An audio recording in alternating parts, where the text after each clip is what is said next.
it's so frustrating to feel limited by your body when you feel like you have this potential. I am catering my services to active women in their 20s and 30s, recreational athletes and runners, endurance athletes in particular, and with hormonal dysregulation. I really like that population of women too, because when so much of your mental health and your friends and your social group are involved in your sports, being able to support women doing that was a big part of why I wanted to go into that niche. Hi and welcome, Stephanie. I'm so excited to be talking to you today because I'm really interested in your journey as a women's health coach. So tell me, before you transitioned into the women's health coaching program, what were you doing? What was your career like? And what was missing that made you seek this out? Yeah, definitely. Well, first off, thank you for having me. I'm so excited to chat with you.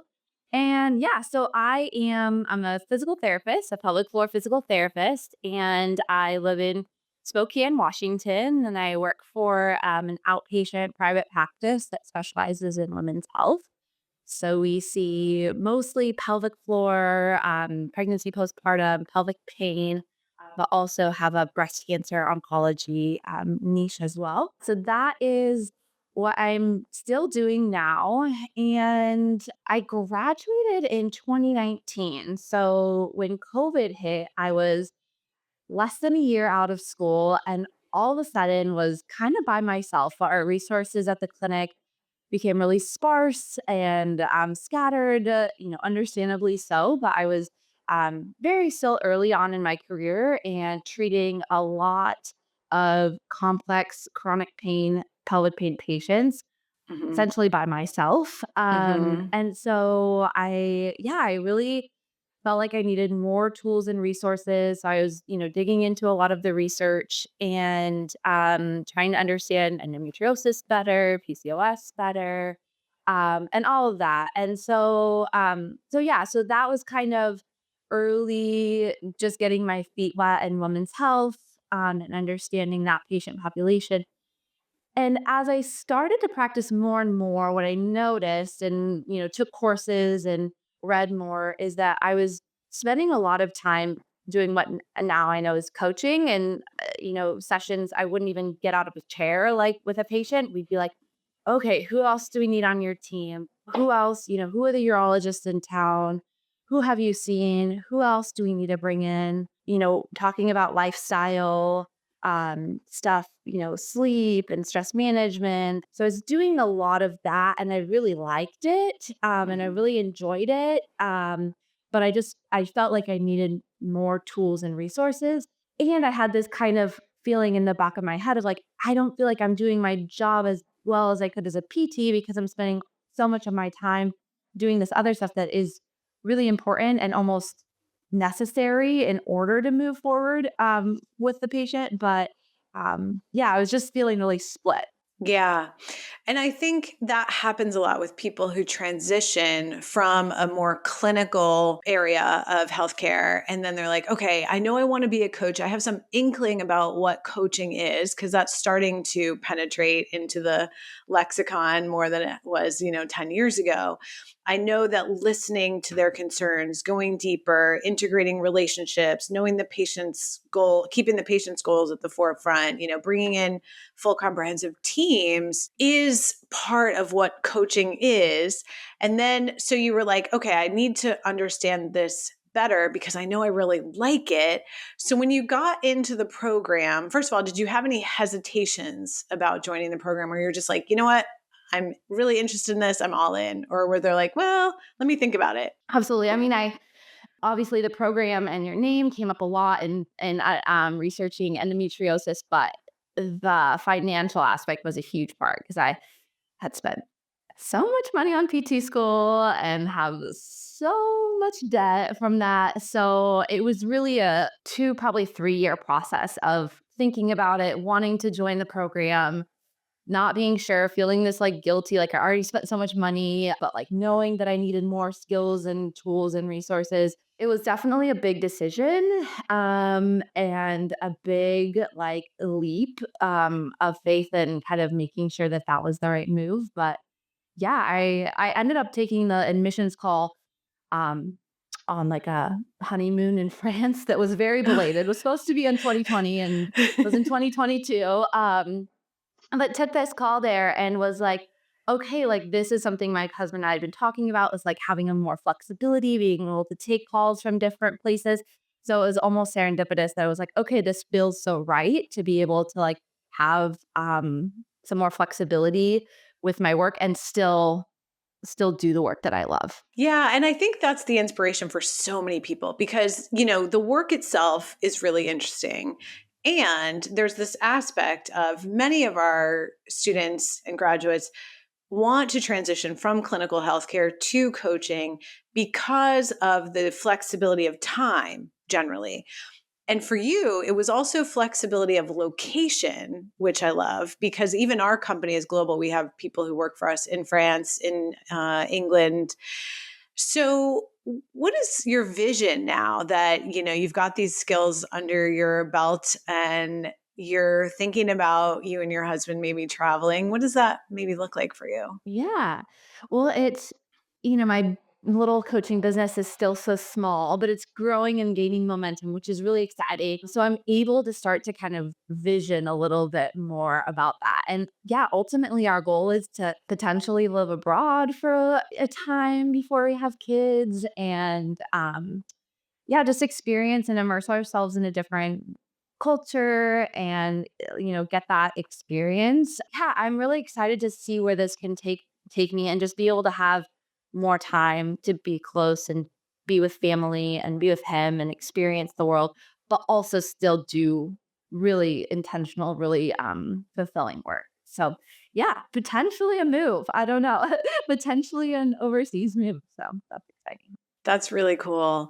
And so tell me more about your current coaching practice. So it's just starting, it's brand new, but what are you focused on? What kind of work? And did you take a little time and think about how you wanted to build your coaching practice? Since we talk a lot in the program about how the practice should be in service of your clients, but also in service of your goals beyond that location independence. Absolutely. So my current practice, I am catering my services to women, active women in their 20s and 30s, kind of recreational athletes and runners, endurance athletes in particular, and with hormonal dysregulation. So it kind of blends a lot of my loves, which is hormonal health, and I have personal history in that, and then this background for 5 years in physical therapy with dealing with a lot of endometriosis and various stuff, but then also my love for running and being outdoors, and then, I really like that population of women too because it's, so frustrating to feel limited by your body when you feel like you have this potential. Mhm.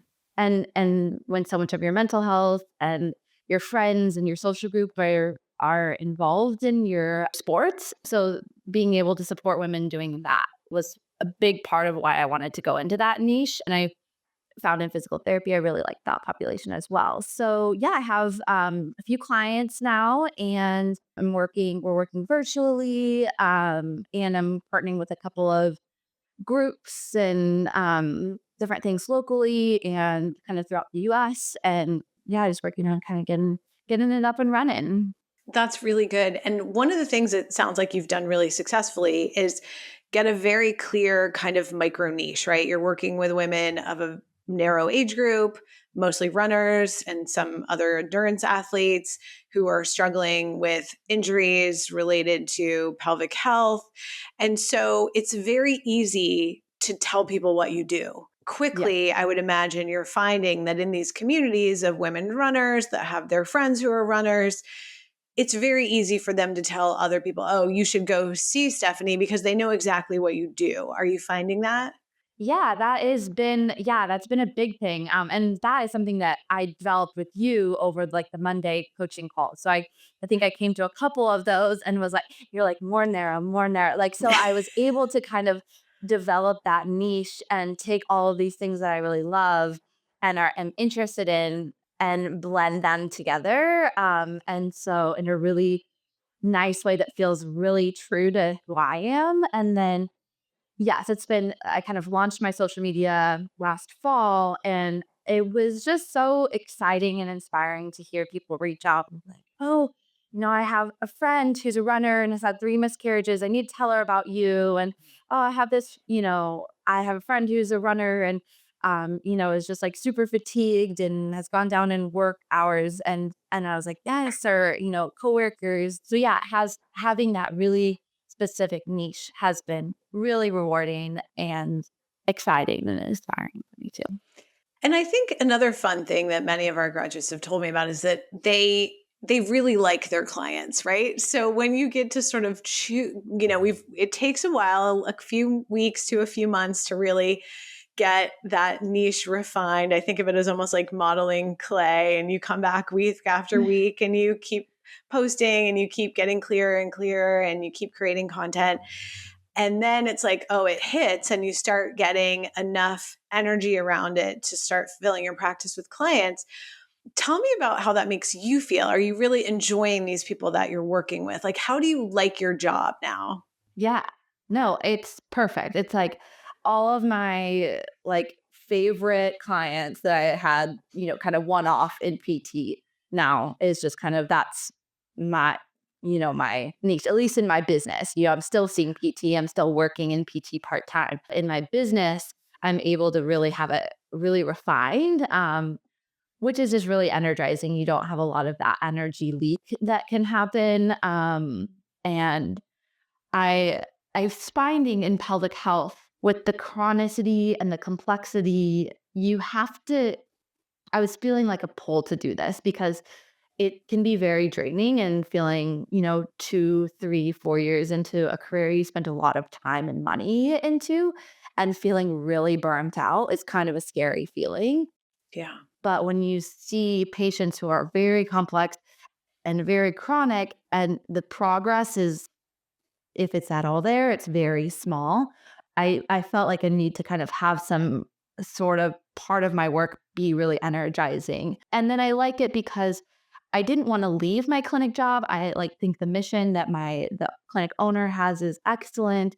I want to still serve people who are on Medicaid and Medicare and in the insurance world. So with my coaching practice, I'm able to do both. I'm able to serve people in a way that I feel like is my duty as a healthcare provider, and I have skills that the world needs, but then I also am able to do that in a small amount of time and then also do my work that's really energizing. So, Well, and I think that's one thing that a lot of us in healthcare have to transition to, or like you said, make clear boundaries around, which is how we sort of start turning the mirror on ourselves and applying the coaching skills to ourselves. Because, a lot of times we're sort of seen as in a service model, which I think is great. I think it's true. I think that is part of what being a healthcare provider is about, just helping people and serving whoever needs our skill set.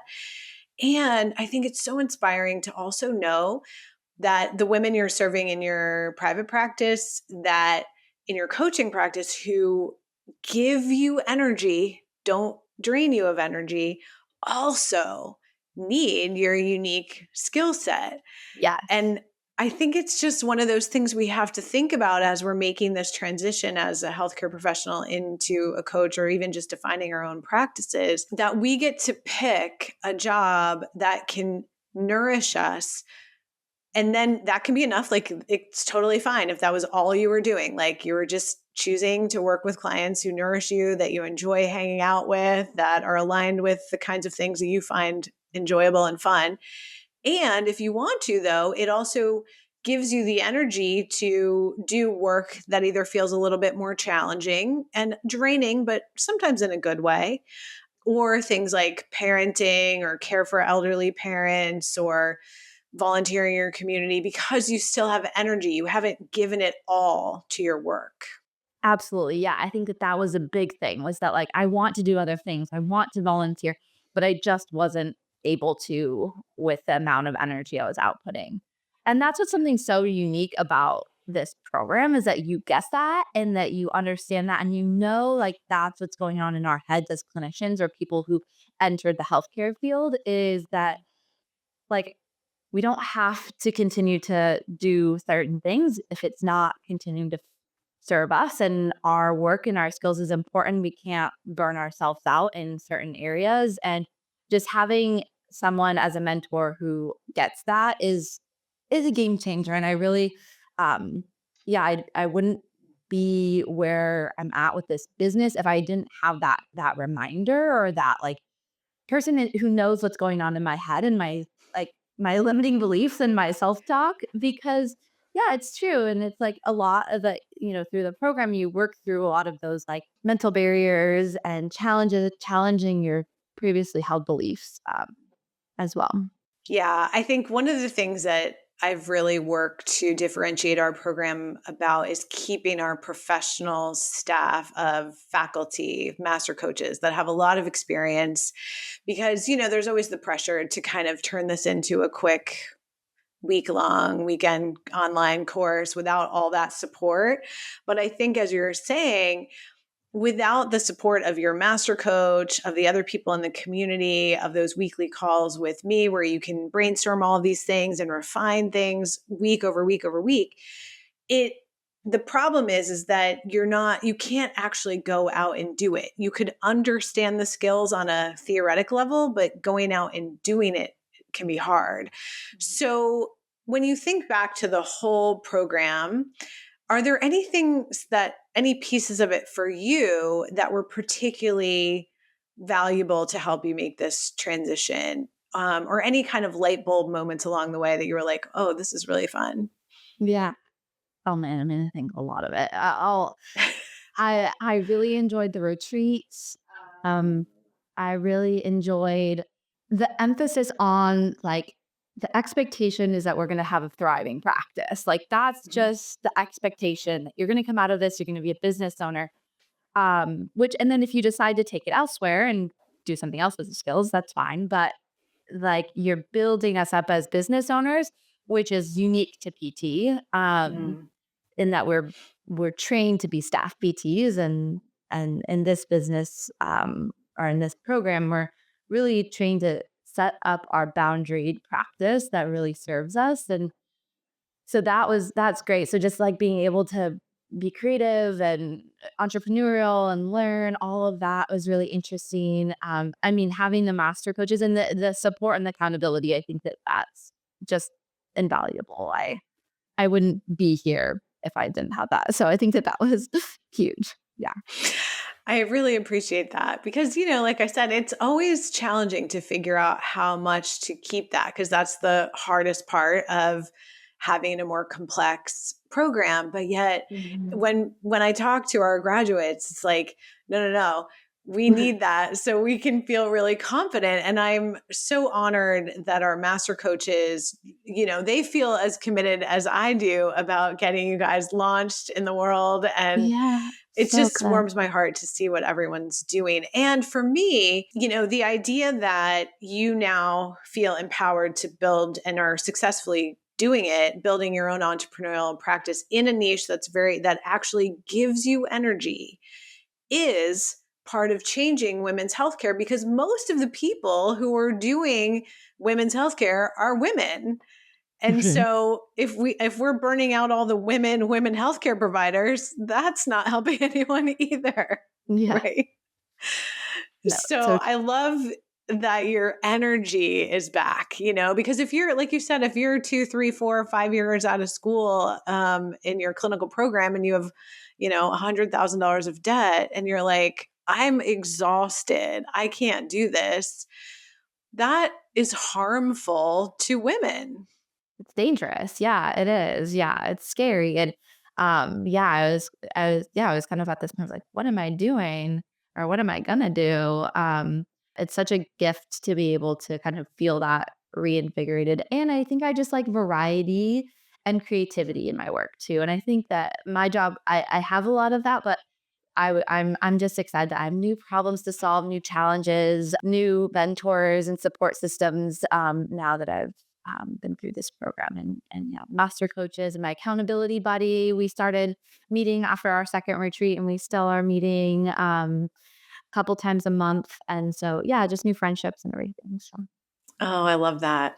So, if you're talking to someone who's interested in this new version of their career, but they're hesitant a little bit, what words of wisdom would you offer them? Well, I think a big thing to kind of going back to your point on the courses is that I think there's so many courses you could out there that you can just buy and then not finish, right? And you feel it, Mm. and like a university, the WHC program and IWHI in general is so committed to your success, and your mental and emotional and spiritual success and your financial success that that's just a game changer all around with that. And then, yeah, I think just the vision work that we do in the first couple chunks of the program is just like visioning, like allow yourself to vision something else, like a different reality for yourself. And when I really was like, okay, like maybe life doesn't have to look like a mill or a rat race, and every day doesn't have to look the same.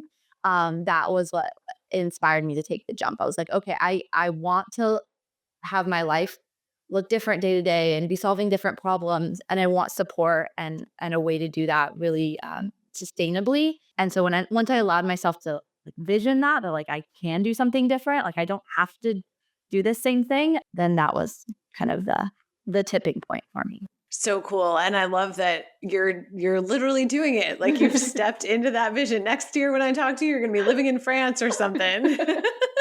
I hope Awesome. so. That's the goal. Awesome. Awesome. Keep it on the vision board. Excellent. So, as we wrap up this podcast, what is your advice for someone who might be looking at you and being like, "Wow, you're so far ahead of me." Any words of wisdom? Oh, man.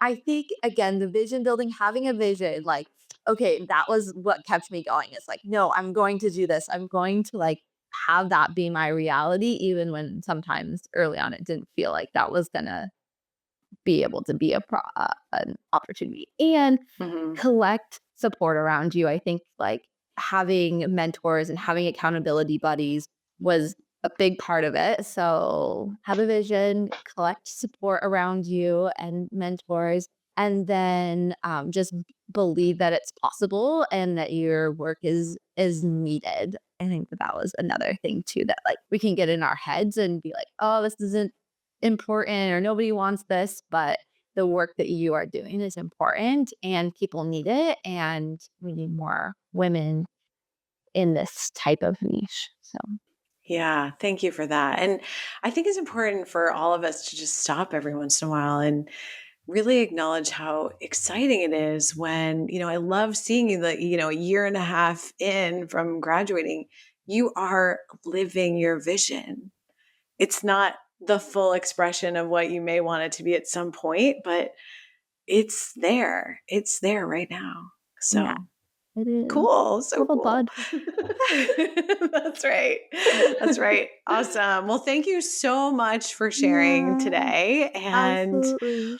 I look Thank forward to you. continuing to see your journey evolve and see you on the calls and, in the community and Well, next year, thank whatever that vision board says. yeah, yeah, I'm excited. Thank you so much. It's been a pleasure. Thank you. Bye bye.